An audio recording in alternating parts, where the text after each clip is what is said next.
Okay, so welcome to the lecture number 25 on the mobile application development. So with this lecture, we are going to start with the last chapter of this particular subject. That's basically the Android databases and the app market. Now, whenever we are talking about the databases for the Android operating system, the Android doesn't support directly the three-tier architecture, we can say. So basically, if you want to say the database support for the database such as the MySQL, MariaDB, or the MS Access, okay, such kind of database support is not provided by the Android. Okay, so the most important thing is the three-tier architecture is not directly supported by the Android operating system. So in order to deal with the database, Android has proposed the in-memory database, or you can say the databases which is stored in the internal storage of your device. Okay, and whenever the database is stored on your internal storage of your device, it is basically stored in terms of a file. It's basically stored in terms of a text file. Okay, so some operations are similar to your normal SQL, but some operations are really different here. Okay, so what they have done, they're calling this particular database as the SQLite database. Okay, now as the name suggests, SQLite database is okay. There is one request to you. Please mute your mics. Okay, someone has unmute. Okay, so this particular database is called as the SQLite. Now, as the name suggests, it's basically the lighter version of the SQL. Okay, for the lower memory devices. Now, initially when the Android was developed, the devices were having the lower memory, also the lower processing power. But in a current market scenario, the devices has sufficient amount of memory and sufficient amount of processing power. But still, the SQLite is popular enough that the entire operation of persistent data storage is there, that is being carried out via SQLite. Okay. Now let's see some important points regarding to the SQLite database. So the very most important, we can say the point here is the SQLite is an open source SQL database. Now we know the Android developers decided to go with the MIT 2.0 licensing. Okay, so according to that, the user can develop their own application, and if he want to sell those applications without publishing the source code, he can do that. Okay, but the most important thing that is available in MIT 2.0 license is if you want to use the third-party open source softwares, you can use that. So by taking advantage of that, they have used a third-party SQL database, which is open source, and that's basically called as the SQLite. Now, how does the SQLite work? Okay, so SQLite, as I told, doesn't support the three-tier architecture. It's basically stores the data in a local text file, okay, which is present on the internal memory of your device. So always remember, whenever the data is stored in SQLite, it is still stored as in the form of relations, but it is stored in a local text file. So whatever the data is there or whatever the tables are there, okay, that will be still on your device internal memory. Now, for this particular SQLite, whether we need to install any external plugin or whether we need to install any external library, answer to this question is no. The Android operating system comes with the built-in implementation for the SQLite database. So no need to install any third-party library or no need to install any third-party plugin here. Okay. So Android has created some of the built-in classes which directly support the operations on the SQLite database. Okay. So no additional thing is required in order to do the SQLite operation. Similarly, if you want to perform some of the database operation in your web development or in your desktop app development, you need to install the support for the MySQL. Okay, most of the people will be installing the XAMPP. Most of the people will install WAMP. Okay. Most of the people will install the Workbench for that. Okay. So such thing is not required for the Android operating system. The reason behind this is the Android OS comes with the built-in support for the SQLite database. Okay. And the very most important thing, even if the SQLite stores a data in terms of a text file, it supports all the important operations of the relational database. Okay. Now, what I'm saying, all the important feature is because since it's a SQLite or the lighter version of the SQL, it is not supporting all the versions or all the features of the SQL, but it supports all the important features or some of the important features from the SQL. Okay. So it basically works like a relational database itself. But again, it will not support all the features of your SQL database, but some important features it definitely supports. Now, in order to deal with the SQLite database, okay, let's see which additional software you need to have as a developer in order to debug your database. Now, as I said, there is no need to install some external plugin to perform the operation with the database, but in order to debug what application, what data is generated by your application and what data is stored or modified by your application, you require some debugging tools where you can directly observe the data stored inside the SQLite database file. Okay, so for that you require a tool on your host operating system. So you can go to this particular tool. Okay, and this particular tool is called as the SQLite DB browser. So in order to debug your database, you require this tool, okay, SQLite DB browser. Now this is the website for that. Now again, this is the open source software. You can go on this website and download it for free. So here you can see this is the latest release of the SQLite browser, and I'll click here, and you can see it has support for all the operating systems. So it has support for the Windows also, it has support for the Linux also, and it has support for the Mac also. So if you are working on the Mac, you can download the DMG. If you are working on the Linux, you can download the zip file. And if you're working with the Windows, you can go with the MSI. Now, since I'm working on the Windows, I'll be downloading the MSI, which is the 64-bit MSI. So I'll simply click here, and it will start downloading of the corresponding installer file for the SQLite browser. Now I have already downloaded it and I have already installed it. So installation is very easy. Simply next and finish. Once you install it, you'll be seeing the icon which is available on my desktop. So this is the icon, DB browser for the SQLite. And once you click on this icon, this is the interface for that. Okay, so this is the interface for the browser for the SQLite database. Okay, now currently we can't see anything in this particular window. The reason behind this is we haven't created any database. Okay, now always remember the database that we are going to create, that will be on the internal storage of our device, but the database that we are going to browse or the database that we are going to debug will be available on on our host operating system. So the most important thing is whenever you create a database, whenever you insert a data, every time you have to export that particular database file on your host operating system. Okay, so this is just the extra efforts required in order to debug your database application. So let's create an Android project first, and then we'll start how we can deal with the SQLite database. So first of all, I'll be creating a simple Android application. So I'll choose an empty activity here, and I'll call this particular application as DB demo. Of course, you can choose any name for your application. And let's click on finish.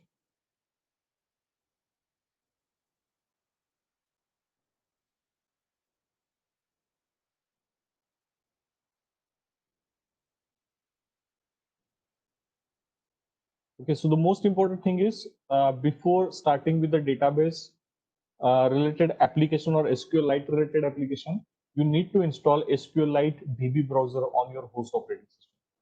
Okay. So let's wait till the Gradle build is finished. And yeah, here you can see the Gradle build is, oh, it's still running. Let's wait for some time.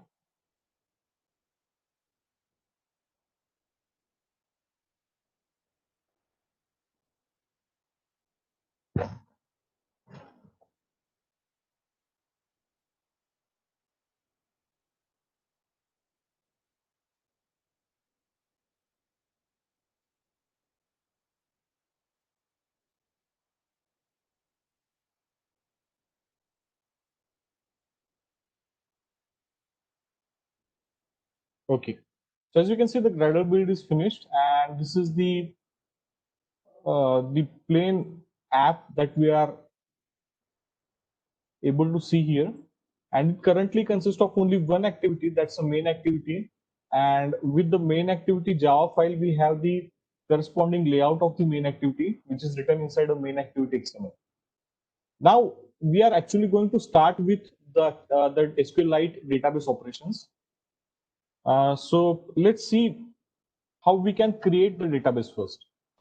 Okay. So basically, when you are dealing with the web applications or whenever you're dealing with the desktop application, you basically use a workbench or some kind of UI in order to create a database. Okay. Now, since here no direct support for the software or such UI is available, you have to create it programmatically. So for creation of database, there is one built-in class available, and that's basically called as SQLite Open Helper class. Okay. So for creation of database, you need to use this class called as the SQLite Open Helper class. Now this class you cannot create the object directly. The reason behind this is basically an abstract class. Okay. So why this is abstract, I'll tell you. But the thing is, with this database class, you can't create the object directly. Now, since it's an abstract class, we need to extend this particular class. Okay. So let's try to create the class, which is the child class of the abstract class SQLite DB helper. So I'll be creating it within the Java package only, because we know the project structure. The manifest consists of the manifest XML. RES consists of the resources, and the Java package consists of all the important Java classes. Now, we'll go into this package com.example.dbdemo, and we'll click on new. Now, the most important thing, don't go for the activity class. We have to use a plain Java class. So I'll simply click on new and click on the Java class. Now it will ask us the name of the class. Now, since we are writing our own class, you can choose any proper name for this. I'll call it as DB helper. Okay. Now remember, DB helper is not a built-in class. This is the class identifier that I have chosen. Okay. Now just once you enter the class name, you can hit the enter. Now as you can see here, it has created one class DB helper. Now, as I said, in order to create a database, we require the help of class SQLite Open Helper. And since it's an abstract class, our class need to extend this abstract class.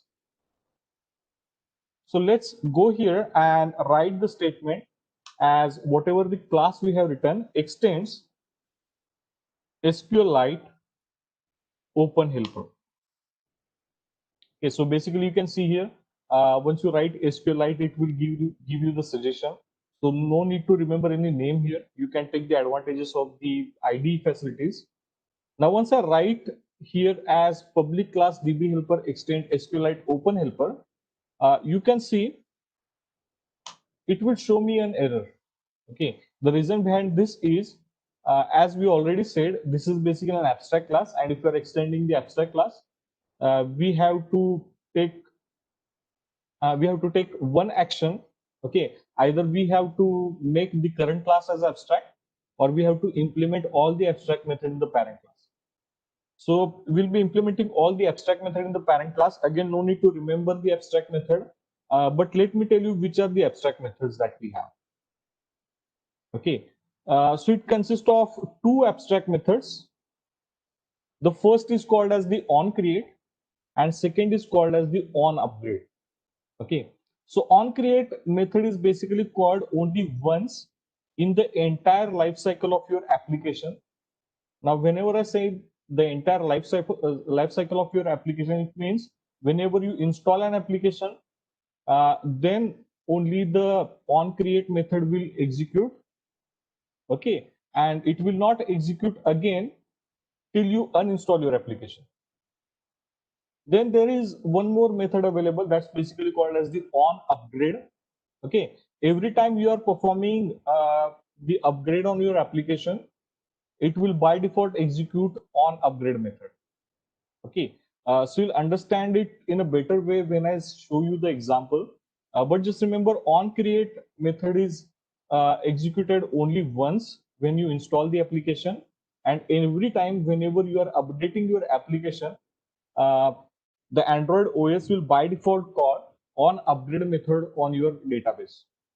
Okay, now let's see how these methods can be added with the help of IDE.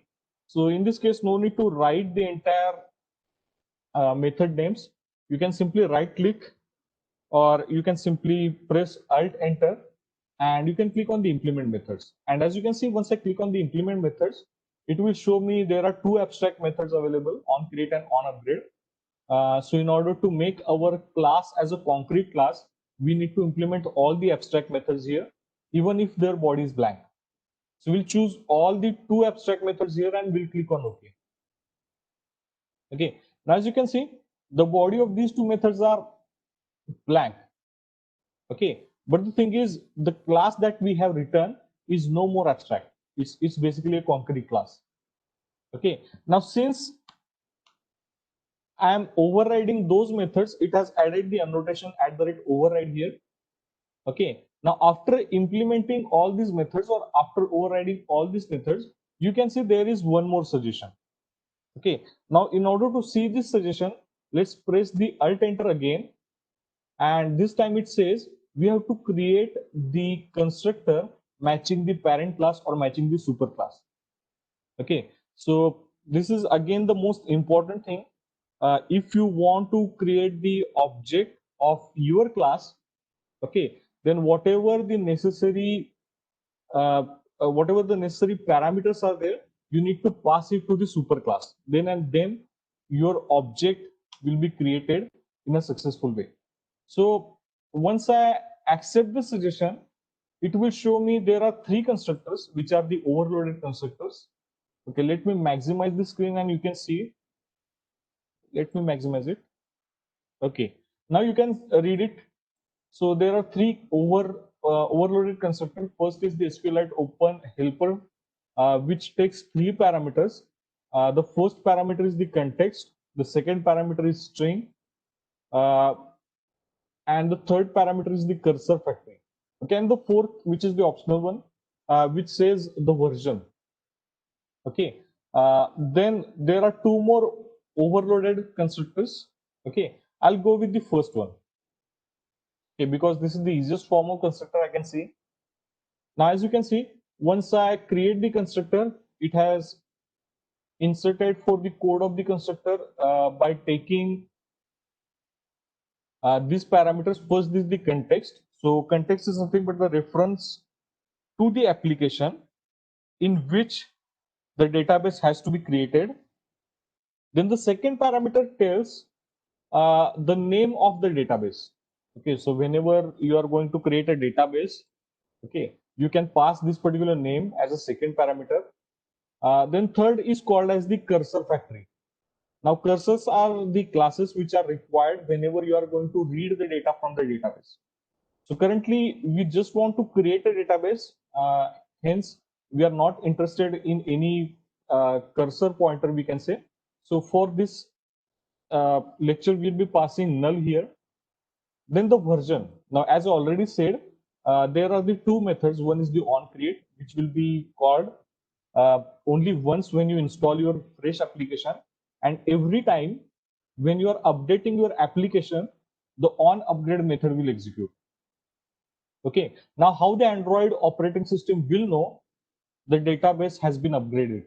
Okay, so this can be known via the last parameter, and that's basically called as the version. Okay, suppose you give the version 1 of your application. In this case, you write the version code for your database as 1. Okay, now after 3 revisions, you decide to add one more table in your database. Okay, now in this case, after the 3 revisions, you have to just increase the version number here. So I'll be making here version number as 2. And what will happen whenever it try to install the app, it will see the version of the previous database and the version of the current database. Okay, and these versions are passed here as a parameter to this on upgrade method. Now here you can see we have the two integers. One is the I and another is the I1. Okay, so I basically gives you the older version, while the I1 gives you the new version that you are currently giving here. Okay, so whenever it will see that the version of the currently available database is lesser than the new database version, okay, it will automatically call the method on upgrade. Okay, so don't worry about this. We are going to see the actual demo of this, but just remember here the version is required uh, to show you the revision level of your database. Okay, so here we have implemented the SQLite Open Helper class. Okay, so the most important thing that we have seen till now is in order to perform the SQLite operations, you have a built-in class SQLite Open Helper. The second thing is it is basically an abstract class. Okay, so you need to write your own class and extend the built-in class SQLite Open Helper. Now with this abstract class, we have two abstract methods. One is onCreate, which will execute only once when you fresh install your app, and onUpgrade, it will execute every time whenever the Android finds a newer version of the database, okay, which you are specifying in this constructor. Okay, and this is the constructor that we are going to use: the context, name, cursor factory, and the version. Now here, if you see carefully, you can see the annotation @nullable will denote this parameter can be null also. This parameter can be null also. Okay, so you can use either context, you can use either the database name, or you can use the cursor factory object null whenever you require. Okay, so this is the DB helper class we have implemented here. Now, in order to create a database, okay, in order to create a database, we need to create the object of this DB helper class. Now the question is, when you are going to create this particular object? Okay, now anyone, which will be the better event we can say, or which will be a better lifecycle method for creating the object of DB helper class? Anyone wants to answer this question? Yeah, I need an answer in your chat box. Yeah, so Vaibhav is saying we can call this particular method inside the onCreate. Why? Why this is so? Why I need to create the instance of the class DB helper inside of onCreate?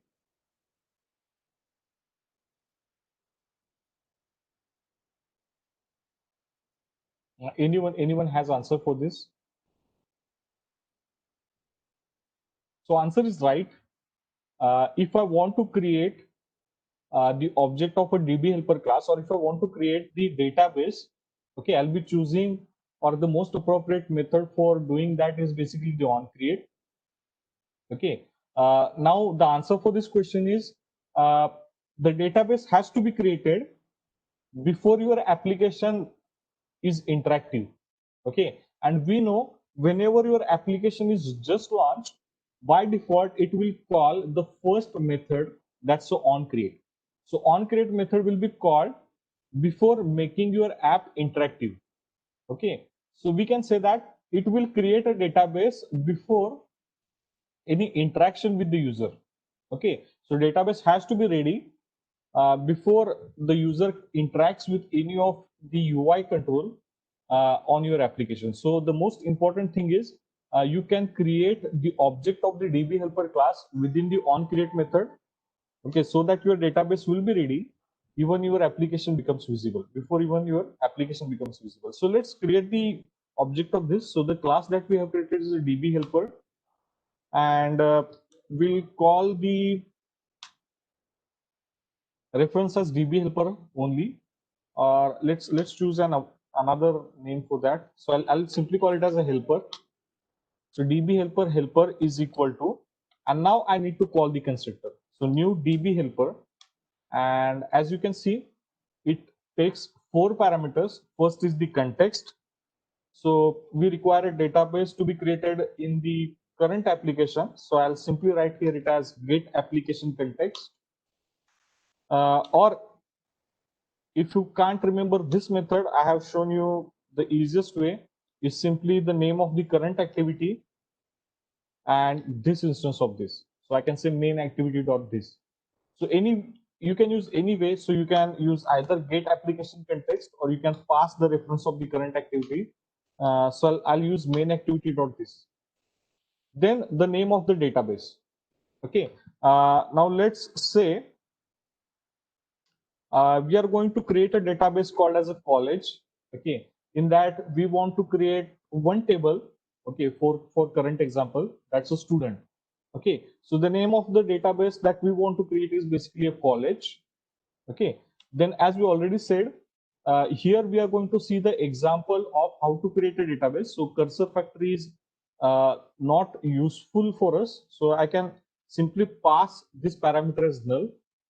Okay. Now the reason behind this is they have included @nullable annotation here. Okay. And comma, and let's pass the last parameter, which is nothing but the version of the database. Okay. So currently we'll pass only one here. Okay. So which says the current version of the database is 1.0. Okay. So this is how we have created the object DB helper.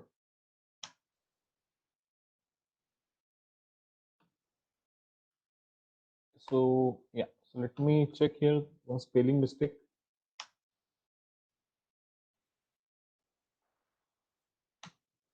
So let me correct the spelling mistake here. So DB helper, and here also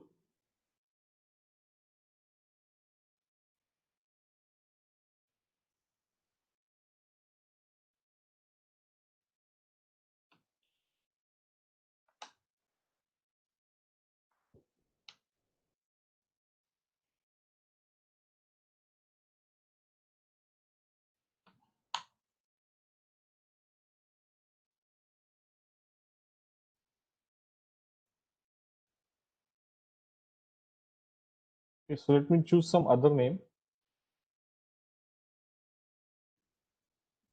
or I need to modify the name of the file itself.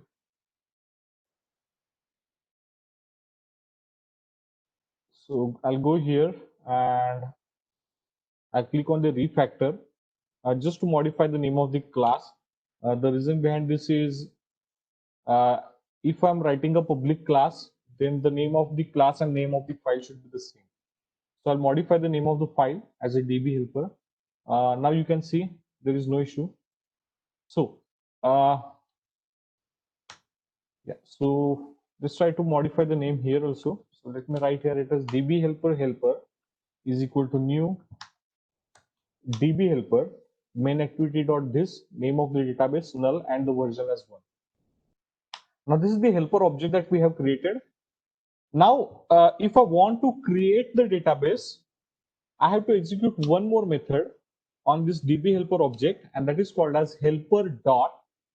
Okay, and as you can see here, there are 3 methods available. The first is the get database name. The second is the get readable database, and the third is get writable database. So if I want to create a database, I need to invoke the method get writable database. So it will create a database on your internal storage of the device. Okay. Now, if I press a control space here, you can see the get writable database creates one object of type SQLite database. Okay, so we'll assign the reference to the object called as the SQLite database.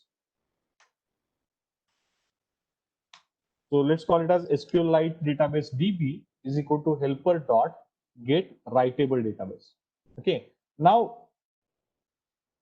here we have created a simple structure for the college database. Okay, now let's try to run it and see what happens here.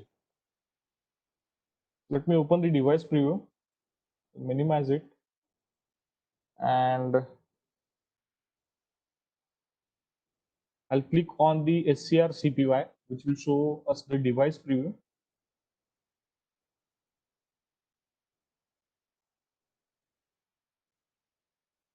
Okay, now this is the device preview we have.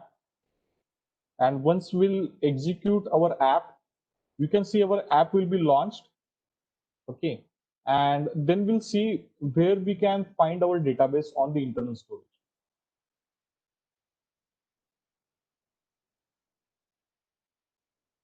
Okay, so as you can see, it's installing and it has launched the activity. Now we can say before launching the activity, every Android application will call the onCreate method, and we have created the object of our DB helper class inside the onCreate method. So database has created on the internal storage. Now the question is where to find this database on the internal storage.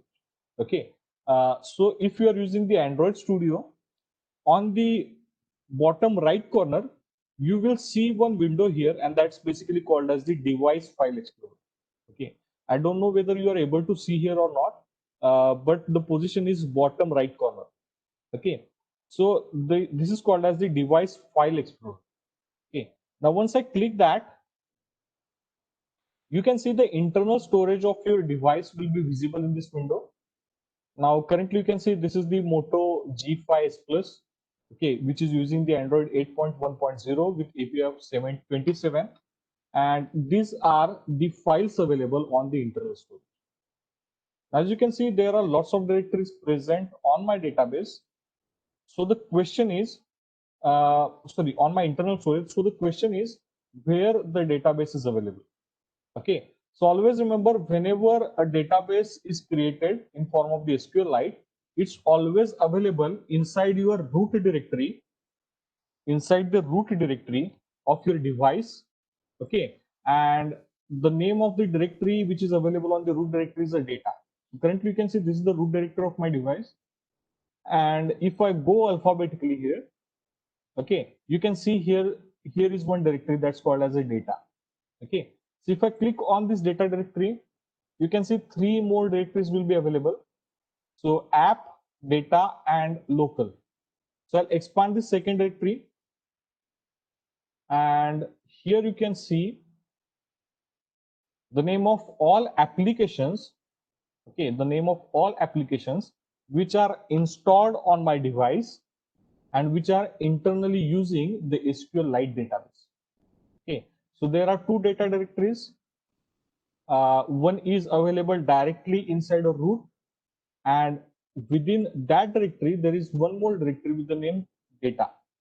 Okay, which is a nested one, and it consists of all the application, okay, which are using the SQLite. Now here we have to search for the our activity or our application. So what name we have given here? We have given a name here as DB demo. Okay, so we have to search for the application folder with the name DB demo. So again, all these directories are listed alphabetically. So I have to search here. Yeah, so here it is. So com.example.dbdemo.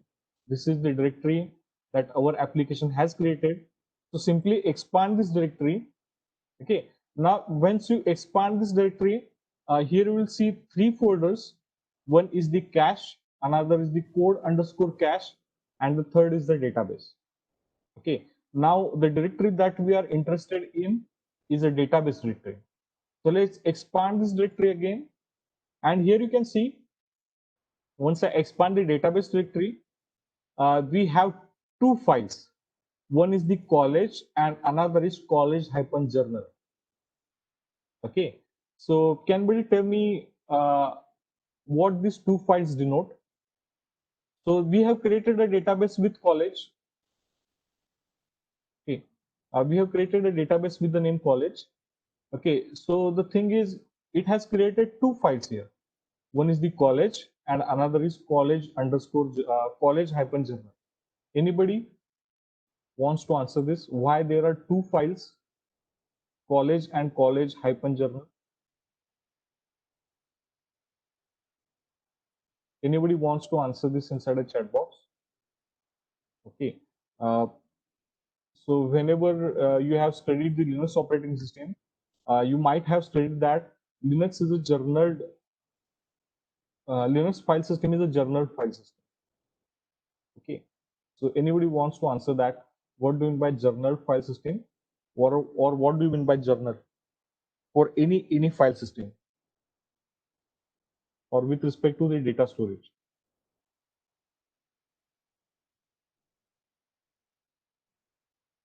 Yeah, anyone? Two files are here. One is the college and college-journal. Or can anybody answer me which file is our database file, whether the college or the college-journal?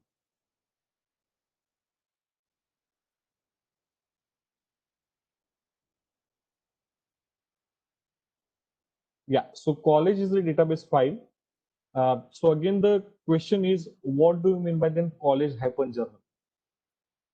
Is it the important file, or if I delete this, my application will work correctly?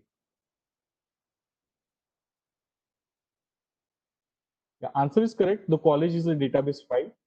But the question is, what can be stored in the college-journal file? Exactly. So as the Kaushik says, the college-journal is basically the log file for the database. So whenever you are supposed to perform any operations, or you are supposed to perform any revision in your database, okay, all these revisions are logged into the journal file. Okay, so I have already given you the hint. The Linux uses the journal file system.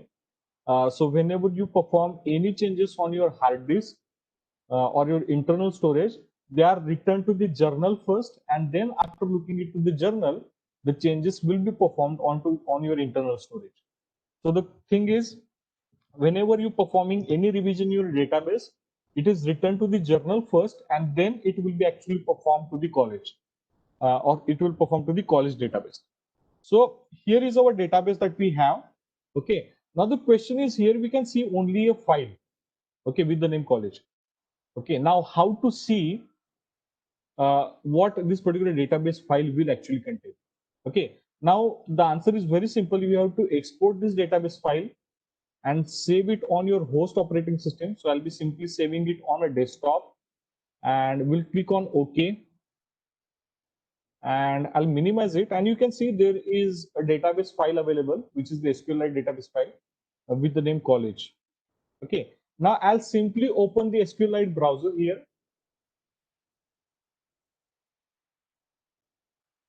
Okay, now it will open the window for the SQLite browser, and I'll simply take this file and I'll drag it inside this application.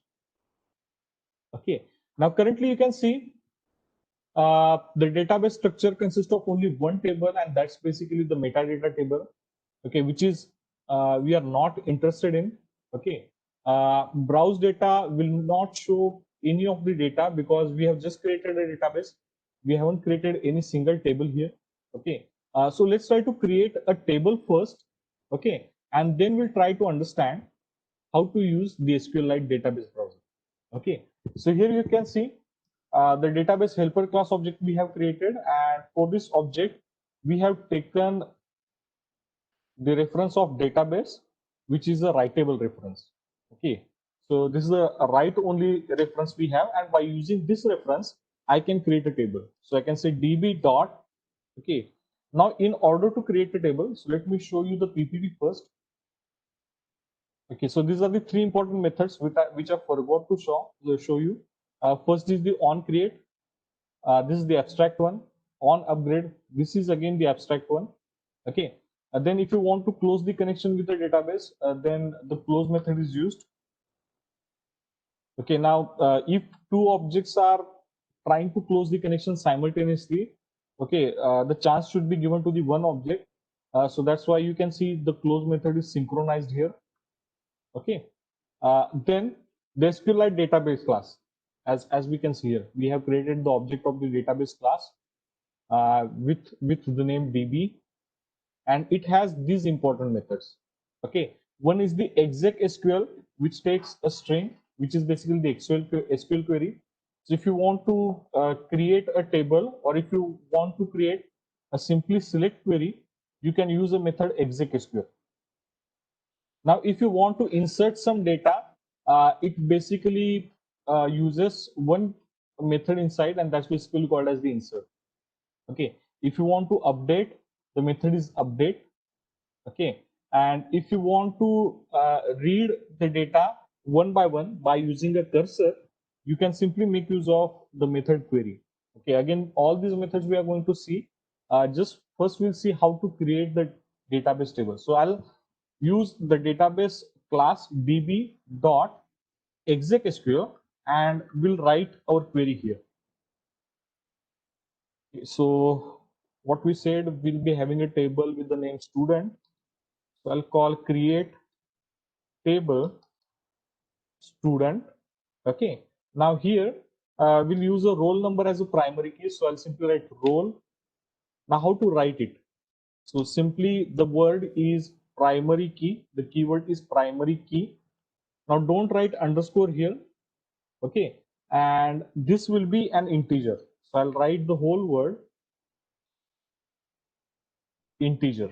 So roll number is basically the primary key, and it will be an integer.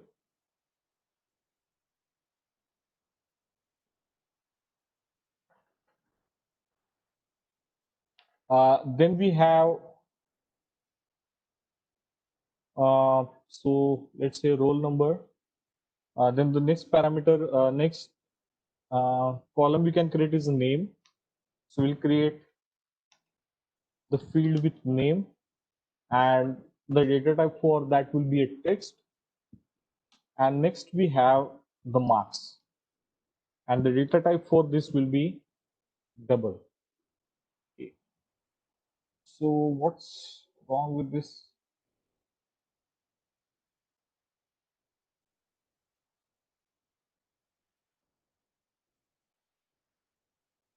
So let me cut this part.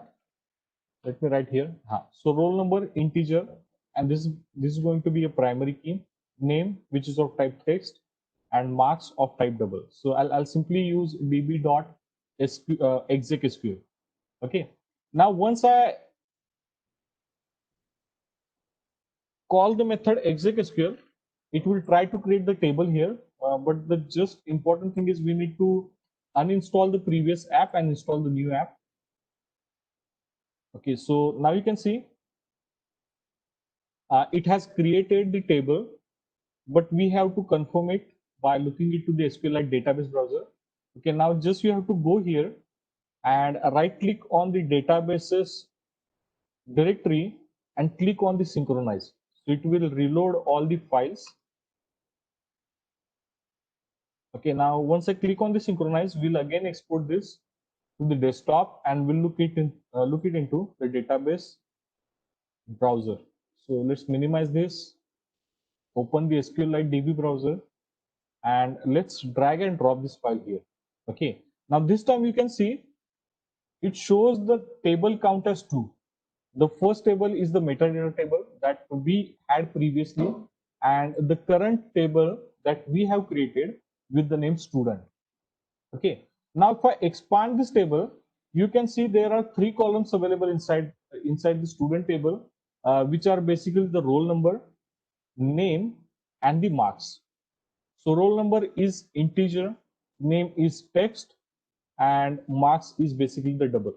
Okay, so the way in which the tables are displayed in the SQLite DB browser are slightly different than the PHP MyAdmin.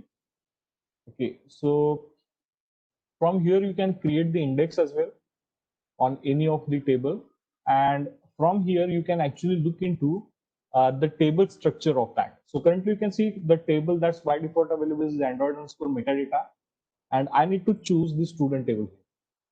So once I choose the student table, you can see, let me maximize this. Okay, so you can see here, this is a table which shows the roll number, name, and marks. Okay, now here we are not interested in editing any kind of data because we are supposed to edit it programmatically. Okay, so here is an example how we can create a simple table here. Now we can make use of the insert method and try to insert some data in our table. Okay, now you can see here in the insert method there are three parameters. One is the string, which is basically the table name. Then the second parameter is string, which gives us the null column, which column can be null. Okay, uh, uh, this is basically the name of the column which doesn't accept the null values. And the third column is basically the object of class content values. Okay, now the question is, what do you mean by the content values? So let's see here, the content value is basically class which holds all the values in form of key value pairs. Okay, and once you create the object of this content values, it will create a basically list of all the values which are in form of the key pairs, and they will be inserted one by one, okay, in your database tables. Okay, so as we already said, in order to insert the data inside the database, we have to create the content value object. Now since here we have three columns, that's a roll number, name, and marks, we'll say content values, I'll call it as values, is equal to new content values. So we have created one object. Now values dot, and in order to generate a pair, the method is called as put. Okay, so put, the key name is roll and the value is the roll number, that's one. Then I can say values dot put, the another key is the name of the next column. In this case, we'll have the name as name of the student, and since this is a text, I need to pass the second parameter in the double quote, that's Ajay. And the third, that's a values dot put, the third column has a name as marks. Okay, now since it's a string, I need to pass the name as a double quote, and its value, since it's a double, I'll pass something like this. Okay, so we have two objects ready with us. So one is the database object with the name DB, and another is the content value object with the name values. So I just need to call the insert method on a DB by passing values as a parameter. So I can say db.insert, the name of the table in which we are going to insert, the name of table is student. So I'll simply call it as student. Then there is no null column is present here, so I'll simply pass the second parameter as null, and the content values reference that we have created, so I'll pass the last parameter as a values. Okay, and if whatever code written is right, it will insert this data into a database table. Okay, or what we can do here is we can create one button, and once the user click on this button, we can insert this data inside a database. So let me modify this text view to the button here, and we'll create the on click method here. So I'll call it as add, and I'll press Alt Enter, and we'll create this method inside a main activity. And once the user click on this particular button, we want to insert this data inside a database. Okay, so in order to do that, we'll cut this SQLite database DB from the method local to a class variable. So I can say SQLite DB as a class variable, and I can initialize this class variable DB here, and then we can cut this entire code and paste it inside the add. Okay, so that once the user click on this button, the data will be inserted inside the table. So let's try to run it and see what happens when I click on the button.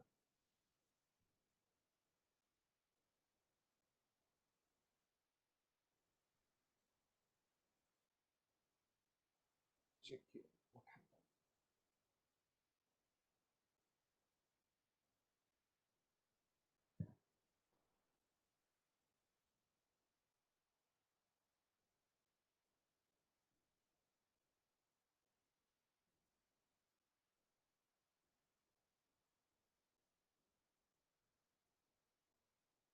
Yeah, so it says the table already exists.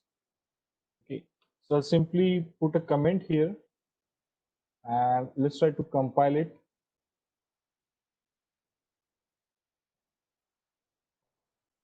And let me launch a device preview again. And as you can see, the application is visible here. And this time I'll click on the hello world. Now, once I click on the hello world, it will call the method insert. Okay, and it will try to insert the data into a database. So again, we'll go to the device file explorer and we'll go to the database directory of our application and we'll click and we'll expand this directory and we'll click on the synchronize. Okay, now once we click on the synchronize, you can see it will refresh all the database and we'll simply save this particular database file on the desktop. So we'll replace the existing file. Okay, and we'll drag and drop this file inside the SQLite database browser. Let's open this file and I'll simply drag it and drop it inside the SQLite database browser. Now here you can see there are the two tables. Once I go to the browse data and select the student, you can see the data is available inside the student table. So the roll number is 1, name is Ajay, and the marks are given here. Okay, I think there is one question inside a chat box. What if we write the table creation in overridden on create method of DB helper? Yeah, actually this is the standard method that you said. Okay, whenever you want to create all the tables, they has to be created, okay, inside the on create method only. So currently you might have observed it generated one exception that the table already exists. Okay, the exception generated because the actual database on the internal storage was containing the table named student. Okay, and once I uh, perform some modification in my code and try to reinstall the app, okay, it again try to create the same table, okay, which generated an exception. So if you want to avoid such kind of exception, the most important thing you can do here is you can write this code that whatever I have written here inside the onCreate method. Okay, so I'll be writing this method inside the onCreate method in this way. Okay, now here they are calling the database as SQLite database. So what I can see here is SQLite database is the object which is given as a parameter. Okay, so SQLite database is equal to we can take here as get writable database. We can take a reference of get writable database. And once we have a reference of writable database with the name SQLite database, you can use this object here in order to call the exec SQL. Okay, then it will not generate the exception that you saw earlier.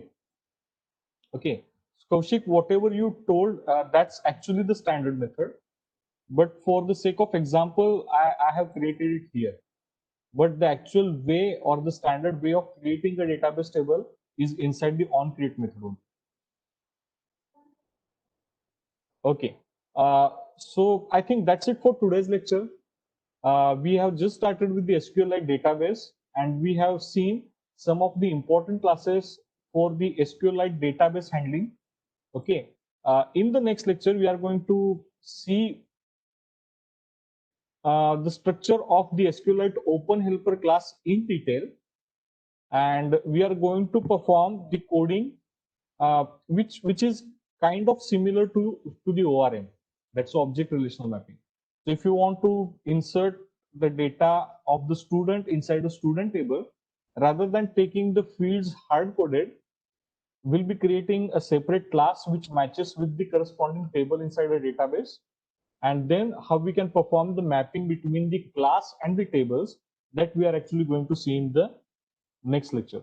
But the today's lecture was all about what are the important classes of the SQLite database operation. So there are three important classes. One is the SQLite Open Helper. The second is the SQLite database. And the third is basically the content values. Okay. So I think that's it for today's lecture. We'll stop here. If you have any doubt, we have last 2 minutes. You can ask them in the box. Otherwise, you can post your doubts on my WhatsApp. So we have still last 2 minutes in our hand. If you have any doubts, you can ask your doubts inside the chat box.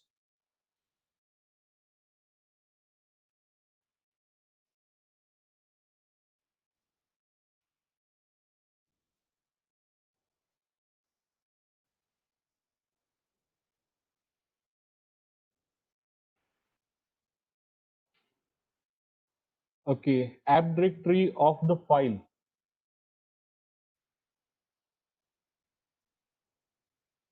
Yeah, here is the directory.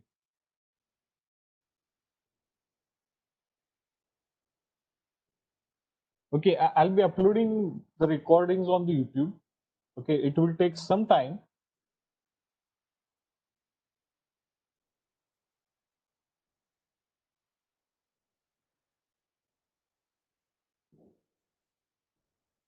Okay, other than YouTube videos, if you have any doubts, please ask in the chat box. I'll be surely uploading all the videos on the YouTube, but it will take some time. Okay, so if there are no doubts, I think we'll stop here for today. Okay, so if no one has any doubt, you can leave the meeting, or if anyone has a doubt, they can ask me in the chat box.